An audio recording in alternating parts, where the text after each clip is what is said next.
four beautiful parts? Yes, you guessed it right. I am talking about the four seasons. The four seasons are winter, spring, summer and autumn. Winter. Winter is a very cold season. We wear warm clothes. It snows in the hills and mountains.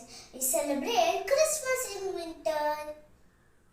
Spring. Spring is a lovely season when the flowers bloom, birds sing. We also celebrate the festival of colors, Holi, during this season. Summer. Summer is the season of hot sun when we can play with water and eat ice creams to cool our body. Also, we can get long holidays during this season. Autumn. In autumn, leaves change color and fall from trees. We also get delicious fruits like apples and pears to eat.